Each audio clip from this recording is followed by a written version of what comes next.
So, I was the girl in graduate school where the professors would be teaching things and I would be like, why aren't we talking about the shadow? Why aren't we talking about sexuality?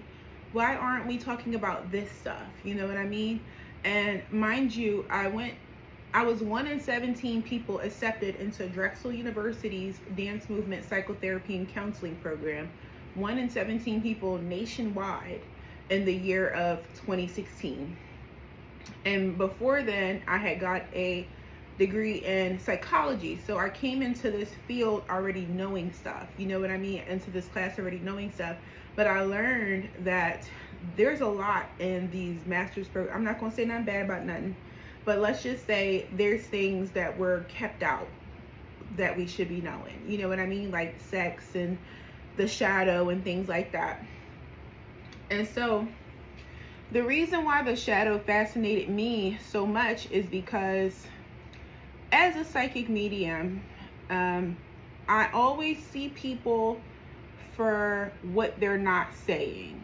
You know what I mean? Like I see their presentation and most of the time I can accept that. I don't feel like working all day. Trust me, I have better things to do than to be sitting around trying to read and dig into people's lives. I'm literally a therapist already. In my free time, that's not what I care to do. But, you know, I can't help the fact that I'm a seer, so I can see through people. And I see that a lot of people's suffering comes from the rejection and not accepting of different aspects of themselves and the fact that they didn't go into their psyche to understand themselves a little bit better. And that's what the shadow is. The shadow is dormant in the unconscious mind, and it's the part of yourself that people may call your evil twin or your dark side, but it's really the part of yourself that you tend to reject or suppress. And because you do that, you may project it onto other people.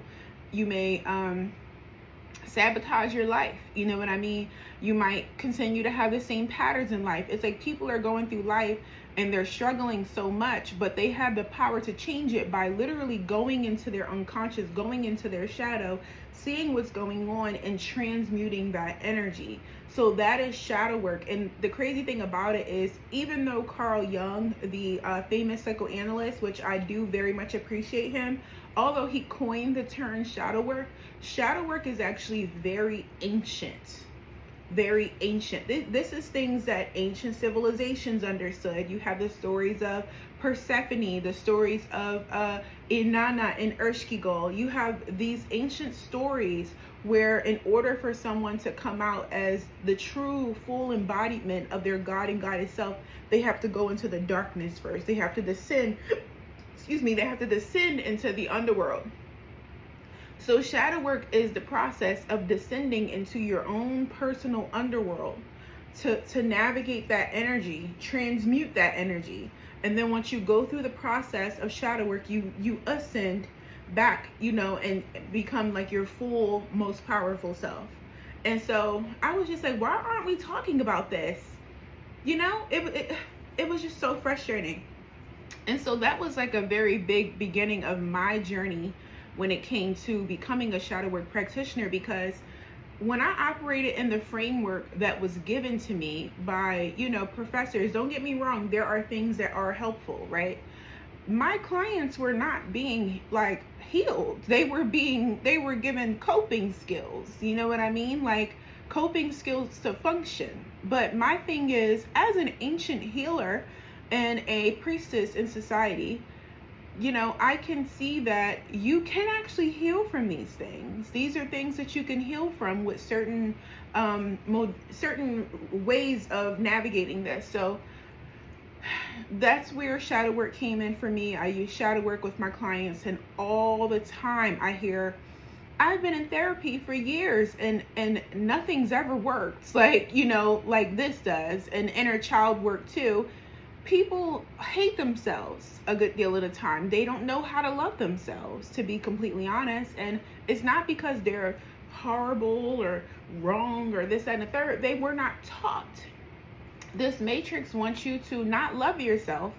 This matrix does not want you to be powerful, because once you become that, once you become sovereign, you'll no longer be an active participant in the capitalistic societies.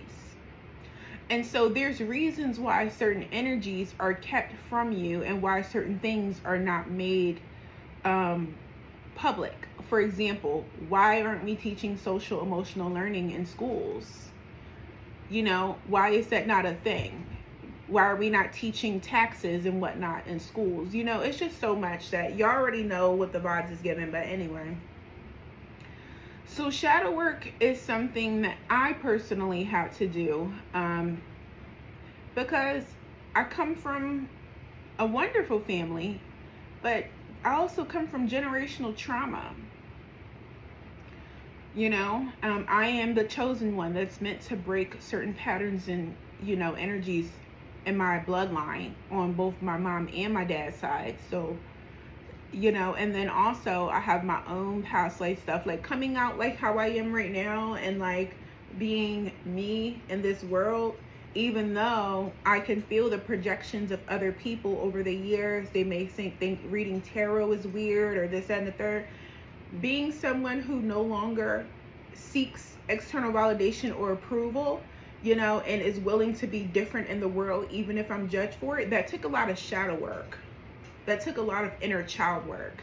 Because I've done the inner child work, I give myself a validation, acceptance, love, and care.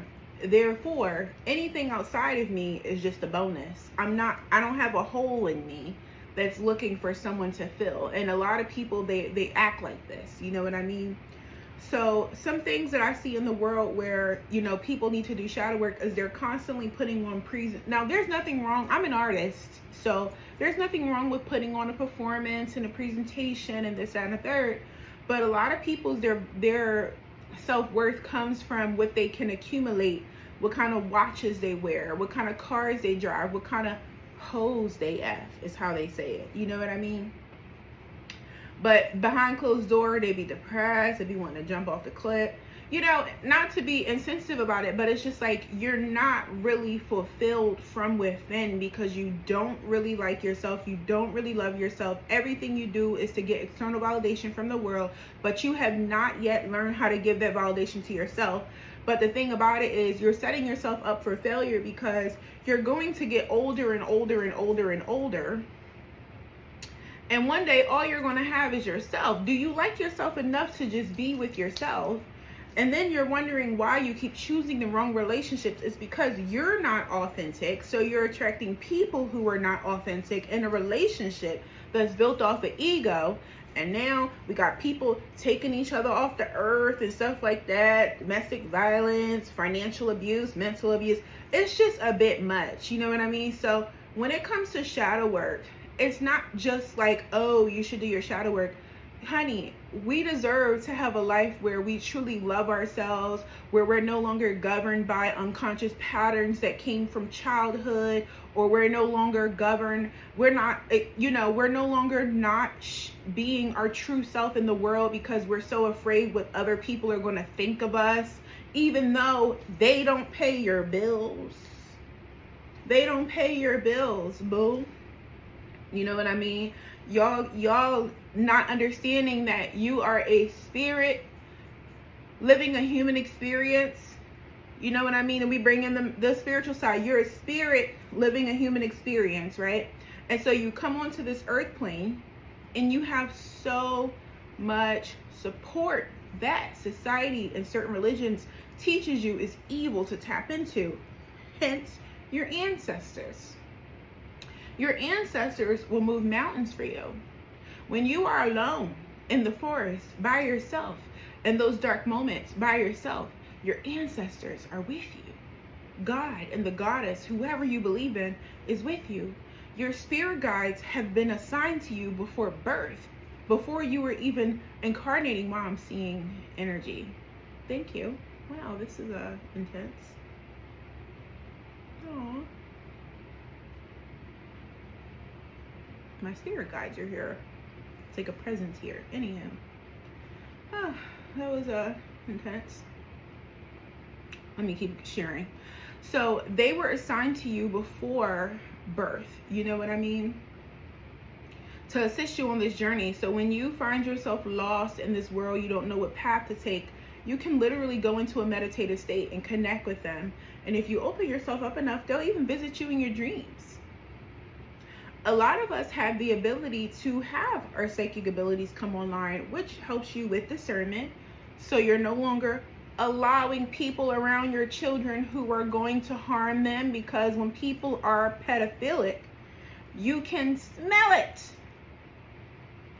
If you tap into your intuition, women, especially when you have kids, I'm so passionate about this because as a therapist, I'm always having to call CPS because kids are telling me that someone's boyfriend or someone's uncle or whatever has done something to them. As women, it is imperative that our intuition and our spiritual abilities are online so that we know who people truly are despite what they're showing, because predators are usually very nice and charismatic. Do your shadow work. Understand, why are you so afraid of your psychic abilities or your intuition? Why don't you trust your intuition? Why are some people so desperate for a man and so desperate for love that they'll let evil, abusive people around them and their children, and then wonder why your child is no longer alive? I'm tired of seeing stories like this. Your intuition is important. These psychic abilities are God's gift to you to help you to navigate the world a lot better. And another thing for my ladies while I'm on it, not only do you have spiritual abilities, but your emotions, right? They try and tell you that your emotions are so bad. No, honey. When you do a ritual for protection or for whatever you need, your emotions is the magic and the potent power that's needed to make it bigger, better, stronger, powerfuler. Okay? Your emotions are very important. Your emotions, this is why I call it emotional alchemy. You can transmute those emotions that you have and channel it into your magic to create your reality. As a god and a goddess, you can create your reality by learning how to alchemize your emotions. How do you learn how to alchemize your emotions? You got to do shadow work. So you're not just, lack of shadow work is like firing off all this energy in ways that you don't even understand. You can't really control yourself because you don't really know yourself. Like if you don't do shadow work, you don't really understand yourself. You don't really know yourself. So you can't operate to your highest potential in this reality. It's a lot. It's a lot. It really is. Don't get me started with the gods and goddesses, honey. That, that's where, I come in with all of this. This is a big part of my magic and offerings, but honey, the gods and goddesses, the ancient gods and goddesses that some of them tell you is mythology, first of all, and then they lie about it so that you think they're evil. You know what I mean? These beings are able to assist you on this earth, and most of them want to. Almost all of them, to be honest, if you show up properly. Honey, you think I became the woman that I am today without assistance from the spirit realm? I've had some clinical therapists on this earth plane to help me to transmute family trauma and childhood trauma and things like that. But when it comes to this journey that I've been on in my life, honey, only the divine was able to help me with this. Okay? When it comes to the sessions that I've done for clients where I'm able to talk to, I have a few clients who are widows. I'm able to talk to their husbands in the spirit realm and pass messages back and forth. Yeah, I can do that. That's like my gift. But honey, Archangel Michael got to stand guard so nothing else comes in outside of their husband, their ancestors, and their highest good. I have a lot of spiritual protection around me so that the work that I'm doing is operating in integrity and safety and protection and grounded. That only can come from the spirit realm. I can't hire some security guard outside to come stand in the house while I'm channeling something from the other side for a client. What are they going to do? You know what I mean? So your spirituality in the spirit world is very important when it comes to healing, because why not? So anywho, y'all, this is why my business is called Flames of Love, because I'm a fire sign, which is why I'm so passionate when I speak about the things I'm passionate about. I'm an Aries. But I want you to know it's always coming from a place of deep love. Deep love. Even if I might be a little direct, it's because I love you. So I'm not going to lie to you. I'm going to tell you the truth. But it's always coming from a place of love. So yeah, that's it for the day. If y'all have any questions, comment below.